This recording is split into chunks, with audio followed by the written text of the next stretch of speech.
ആരാധനയിലൂടെ ഞങ്ങളെ അഭിഷേകം ചെയ്യണം. ആരാധനയും സ്തുതിയും പുകഴ്ചയും ഉണ്ടായിരിക്കട്ടെ. അനുതാപ ഉടമ്പടിയുടെ ഒരു പ്രധാനപ്പെട്ട ഘടകമാണ്. ഇപ്പോഴും ലിയ സെബാസ്റ്റ്യൻ എന്താണ് 500 രൂപയ്ക്ക് 1000 രൂപ അവൾക്ക് കിട്ടി. അവൾ ഇവിടെ വരുമ്പോൾ ഒരു സംഭവം നടക്കും.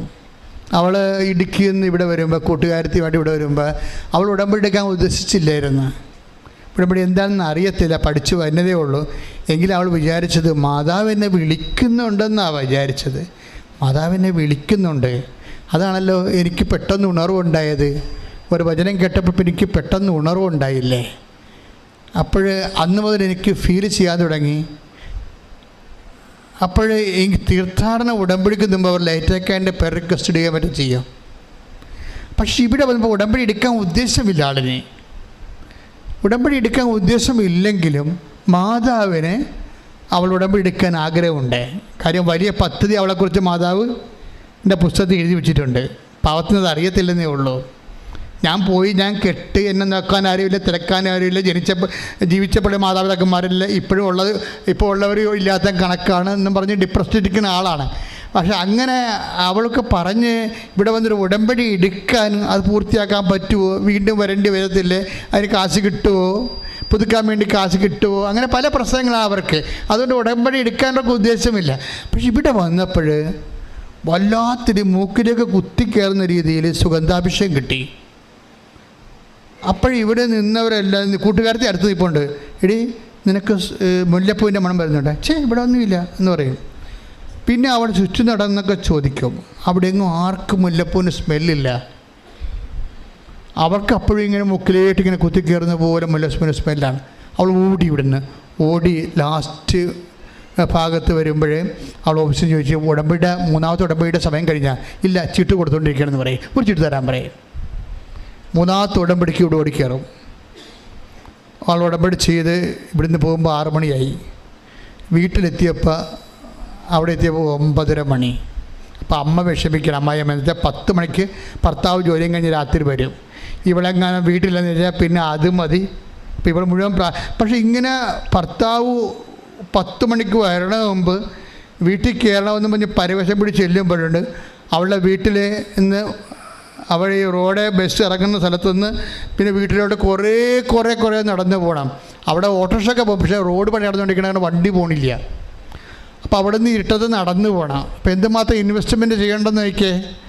പക്ഷേ എങ്കിലും ഇങ്ങനെ നടന്നു പോകും. ഭർത്താവ് ചവിട്ടി കീറുക എന്നൊക്കെ ഉള്ള വേദന ഉണ്ടെങ്കിലും അവൾ പറയണത് എൻ്റെ ഉള്ളിൽ അമ്മ ആ ഒരു ഭീതി തരുന്നില്ല, എനിക്ക് ഉള്ളിൽ ഭയങ്കര സന്തോഷമാണെന്ന്. ഈ ദൈവം ഇങ്ങനെ പൊതിയണ ഒരു പരിപാടിയുണ്ട്. അതായത് നമ്മുടെ സിറ്റുവേഷൻസ് മോശമാണെങ്കിലും അതിൻ്റെ ആവിയും പുകയും അറിയാതെ ഇങ്ങനെ ഒരു അഭിഷേകം ആന്തരികമായിട്ട് ഉടമ്പടി കിട്ടും. അത് ഇവർക്ക് ഫീൽ ചെയ്യുന്നുണ്ട്. അപ്പോൾ വന്നെടുത്ത് വെച്ച് കാണാം, അല്ലെങ്കിൽ അമ്മ കണ്ടോളൂ എന്ന് പറഞ്ഞുള്ള ധൈര്യം ആന്തരിക ധൈര്യം കിട്ടുന്നുണ്ട്. ആൾ വീട്ടിലെത്തുമ്പോഴുണ്ട് ഭർത്താവ് വരത്തില്ല. 5 മിനിറ്റ് കഴിഞ്ഞാൽ ഭർത്താവ് വന്നു. അമ്മ അത് കറക്റ്റ് ചെയ്ത് ഭയങ്കര കറക്ഷനാണ്. രസമാണ്. അമ്മയുടെ കൂടെ ജീവിക്കാൻ ഭയങ്കര രസമാണ്. അതായത് ഇവളെ വീട്ടിലെത്തിയിട്ട് 5 മിനിറ്റ് കഴിഞ്ഞാണ് ഭർത്താവ് ഇതൊന്നും അറിഞ്ഞിട്ടില്ല, കണ്ടിട്ടില്ല, കേട്ടിട്ട് ഒരു കുഴപ്പമില്ല. ദൈവം എന്ത് സുന്ദരമായിട്ട് പരിപാലിക്കും. നമ്മളുടെ മനസ്സിൻ്റെ വിഷമത്തിൻ്റെ കാരണം എന്താണോ അത് വെച്ച് കൂടെ നിന്ന്. ഇപ്പം ഞാനിപ്പോൾ ഇവരോട് പറയുന്നത്, കൃപാസന മാതാവ് ICUയിൽ പോകും, ഇൻ്റർവ്യൂവിന് പോകും. നീ എവിടെയാണ് പോണത് അവൻ്റെ കൂടെ വരും. എന്നുവെച്ചാൽ പണ്ടിങ്ങനെ ഒന്നും ഒരു സാക്ഷ്യം നമുക്ക് കേട്ടിട്ടില്ല. പണ്ട് ഇത്തരം സാക്ഷ്യങ്ങളൊന്നും കേട്ടിട്ടില്ല. എവിടെയാണോ നിനക്ക് വിഷമം, ഏത് അവസ്ഥയിലാണോ നീ പോണത്, അവിടെ ഏതെങ്കിലും വിധത്തിൽ ആരെങ്കിലുമായിട്ട്, അത് എല്ലാ വേഷവും, ഡോക്ടറെങ്കിൽ ഡോക്ടർ, നേഴ്സെങ്കിൽ നേഴ്സ്, എഞ്ചിനീയർ ഇൻ്റർവ്യൂ എല്ലാ തരത്തിലും നിൻ്റെ കൂടെ വന്ന് നിന്നെ സഹായിക്കാൻ നിൽക്കുന്ന, നീ ആ സാക്ഷിയൊക്കെ മനസ്സിലാവും. എല്ലാ ദിവസവും മനുഷ്യരിങ്ങനെ ഓരോരോ കാര്യങ്ങൾ പറയുന്നുണ്ട്. സഞ്ചാരി മാതാവിൻ്റെ വ്യത്യസ്തങ്ങളായിട്ടുള്ള പകർച്ചകൾ, അനുഭവ പകർച്ചകൾ ഭയങ്കരമാണ് സംഭവം. അപ്പോൾ ഇവളെ ലിയ സെബാസ്റ്റിന് കിട്ടിയത് സ്മെല്ലായിട്ടാണ് വന്നത്. അപ്പോൾ നിങ്ങളെ നയിക്കും ഇങ്ങനെ. അപ്പോൾ ഉടമ്പടി അവൾ വീട്ടിൽ ചെന്ന് ഉടമ്പടിയൊക്കെ ചെയ്തുകൊണ്ടിരിക്കുന്ന സമയത്ത് പെട്ടെന്ന് 2 ആഴ്ച കഴിഞ്ഞപ്പോൾ പെട്ടെന്നൊരു കൂട്ടുകാരത്തെ വിളിച്ച്, എടീ ഇങ്ങനെ ഒരു ഫോറിൻ ചാൻസ് ഉണ്ട്, നീ വരുന്നോ? ഞാൻ പോകുന്നെന്ന് പറഞ്ഞ.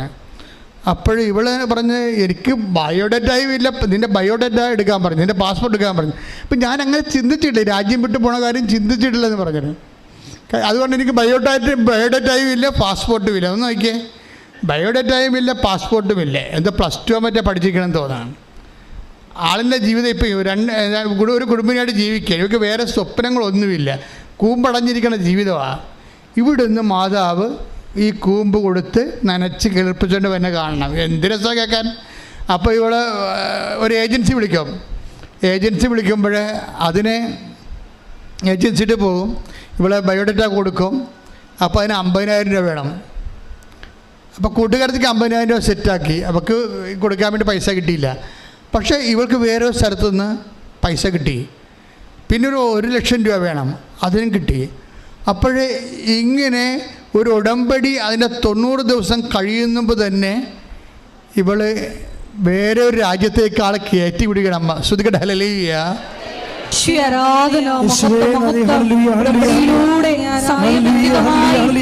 കാര്യങ്ങൾ ചെയ്യുന്ന മാതാവിന്റെ സ്നേഹത്തിന്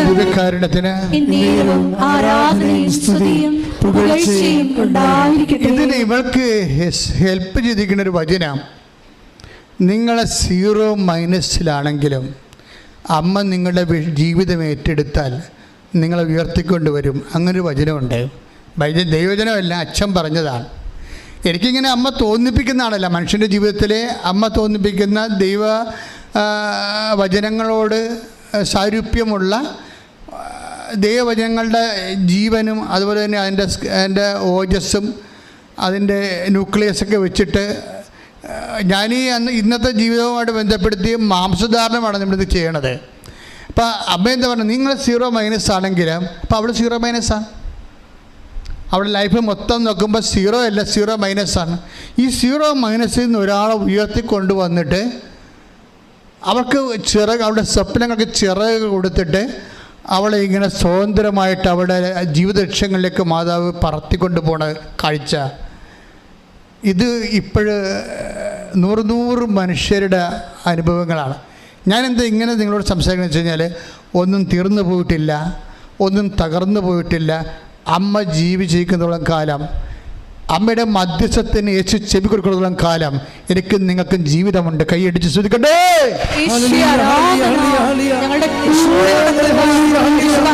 കാരുണ്യത്തിന്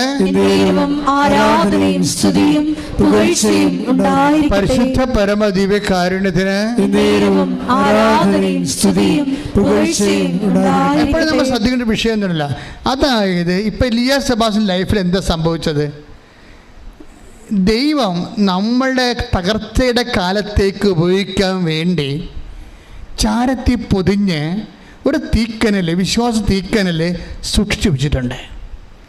അതിൽ ഈ ഉടമ്പടി പ്രഭാഷണത്തിൻ്റെ കാറ്റ് വീഴ്ചപ്പോൾ ആ ചാരം പറന്നു പോയിട്ട് വിശ്വാസത്തിൻ്റെ തീക്കനൽ ജ്വലിച്ച് കത്തി വന്ന്. ഇത് ഓരോ മനുഷ്യരുടെ ജീവിതത്തിലും വചനത്തിൻ്റെ രീതി അതാണ്. ഓരോ മനുഷ്യരുടെ, അതായത് ഇപ്പോൾ ഞാൻ ഞാൻ ഇത് വായിച്ചുകൊണ്ടിരിക്കുന്ന സമയത്ത് പെട്ടെന്ന് എൻ്റെ മനസ്സിൽ വന്ന് റോമ 11:4. 11:4 മുമ്പൊന്ന് വായിച്ചേ. അതായത് മക്കബേസിൻ്റെ വിഷയങ്ങളിൽ ബാലിൻ്റെ മുമ്പിൽ മുട്ടുമടക്കാത്ത 7000 പേര് ഞാൻ ഇസ്രയേലിൽ അവശേഷിപ്പിച്ചിട്ടുണ്ട്. ദാറ്റ് മീൻസ് എൻ്റെ ദൈവവേദന സത്യദൈവത്തിൻ്റെ നിന്നല്ലാതെ മുട്ടുമടക്കാത്ത വിശ്വാസത്തിൻ്റെ ഒരു അഗ്നി. അതായത് നീ കഴിഞ്ഞ കാലങ്ങളിൽ നിൻ്റെ ജീവിതത്തിൽ എന്തെല്ലാം വിഷയങ്ങൾ കടന്നു പോകുമ്പോഴും വിശ്വാസം തകർത്ത് നീ പണയം വെക്കാത്ത, വിശ്വാസത്തെ നീ തള്ളിപ്പറയാത്ത ഒരു അഗ്നി നിൻ്റെ ഉള്ളിൽ എവിടെയെങ്കിലും ഉണ്ടെങ്കിൽ ദൈവം അത് ഊതിക്കത്തിച്ചിരിക്കും. ദൈവത്തിലെ കൈയടിച്ച് ശ്രദ്ധിക്കട്ടെ.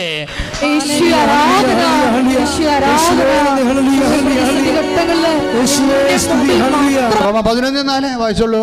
എന്നാൽ ദൈവം അവനോട് മറുപടി പറഞ്ഞത് എന്താണെന്നോ, ബാലിന്റെ മുമ്പിൽ മുട്ടുകുത്താത്ത 7000 പേരെ എനിക്ക് വേണ്ടി ഞാൻ മാറ്റി നിർത്തിയിട്ടുണ്ട്. അവശേഷിപ്പിച്ചിട്ടുണ്ട്. അതായത് നിന്റെ ജീവിത തകർച്ചയാണെന്ന് വിചാരിച്ചോ? രോഗം വന്ന് നീ തകർന്നു പോയി, കടം കയറി നീ മുടിഞ്ഞു പോയി, കുടുംബത്തിൽ സമാധാനം, മദ്യപാനവും തകർച്ചയും വന്നു, ചിലപ്പോൾ പല കുർബാനകളും നീ മുടങ്ങിക്കാണും. ചിലപ്പോൾ എന്തിനാ പ്രാർത്ഥിച്ചിട്ട് ഇപ്പം ഈ കാലത്ത് ബലമൊന്നും കിട്ടണില്ലെന്ന് വെച്ചാൽ മനസ്സിടിഞ്ഞ് കാണും. അപ്പോൾ ഓർക്ക് ദൈവവേദനെ എപ്പോഴെങ്കിലും ഒന്ന് കൃപാസനത്തിൽ പോകണം, എല്ലാം അമ്മ ശരിയാക്കും എന്നൊരു ചിന്ത നിൻ്റെ മുമ്പിലുണ്ടെങ്കിൽ അത് നിൻ്റെ വിശ്വാസമാണ്, അതിൻ്റെ പ്രത്യാശയാണ്. സാഹചര്യങ്ങളിലെയും സങ്കടങ്ങളിലെയും മേൽ മുട്ടുമടക്കാത്ത നിൻ്റെ വിശ്വാസത്തിൻ്റെ അവശേഷിപ്പിക്കുന്ന കണികയാണ്. അത് ദൈവം അവശേഷിപ്പിക്കാൻ നിന്നെ രക്ഷിക്കാൻ വേണ്ടി ദൈവം നിൻ്റെ ഉള്ളിൽ സൂക്ഷിച്ചിരിക്കുന്നതാണെന്ന് ഓർത്തുകൊണ്ട് ശ്രദ്ധിക്കട്ടെ.